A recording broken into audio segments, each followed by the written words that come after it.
মাংসটা একটা বিশেষ খাওয়া হিসেবে খাই, শীতকালে এটা বিশেষভাবে খাই, কিন্তু হাঁসের ডিমটা মানুষ খেলেও এটাকে কিন্তু মানে আনুষ্ঠানিকভাবে বা প্রাতিষ্ঠানিকভাবে জনপ্রিয় করার কোনো চেষ্টা নয়। এটা কিন্তু লড়াই করতে হবে, কারণ এখানে আপনার হাঁসের ডিমের ছবিও থাকা উচিত ছিল।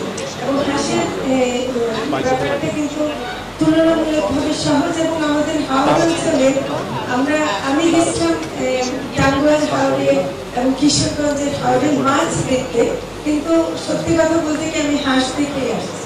সারা হাওড় ভরা শুধু হাঁস, এত হাঁস, এবং হাঁসকে পালন করে কিন্তু প্রচুর আয় করছে এবং অনেক, সেটা আমাদের খুবই দরকার।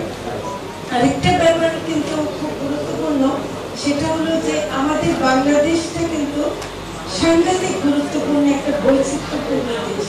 আমাদের দেশটাকে যদি আপনারা রিজিনাল ভ্যারিয়েশন ওয়াইজ, কৃষিতে এক ধরনের ভ্যারিয়েশন আছে, খরা প্রবণ, বন্যা প্রবণ এরকম আছে, তেমনি কিন্তু প্রাণী সম্পদের ক্ষেত্রে, মৎস্য সম্পদের ক্ষেত্রেও কিন্তু এটা কিছু রিজিনাল ভ্যারিয়েশন আছে, ঠিক না?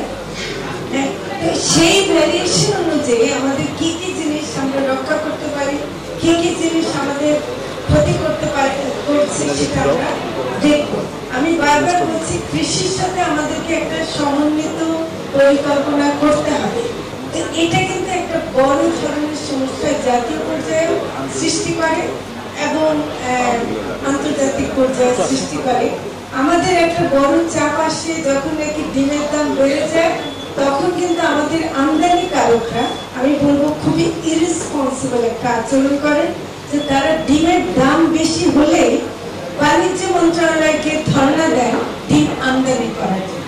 এটা আমি সমালোচনা করছি, কারণ তারা দেশের শিল্পের কথা ভাবে না, তারা খালি তাদের আমদানির একটা সুযোগ খোঁজে।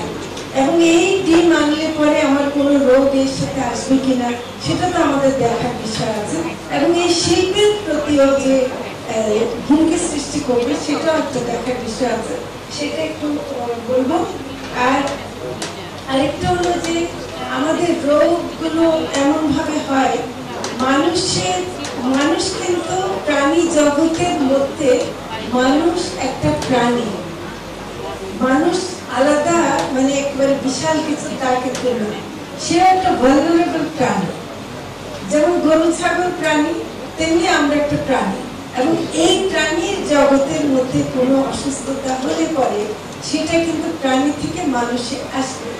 এবং প্রাণীতে যদি আপনি অ্যান্টিবায়োটিক বেশি ব্যবহার করেন, আপনি যদি ফিডের মধ্যে এমন কিছু ইনগ্রেডিয়েন্ট দেন যেটা ক্ষতিকর, সেটা কিন্তু ঘুরে ফিরে মানুষের শরীরে আসবে, এবং মানুষের শরীরে আসলে পরে আপনি কিন্তু বাঁচবেন।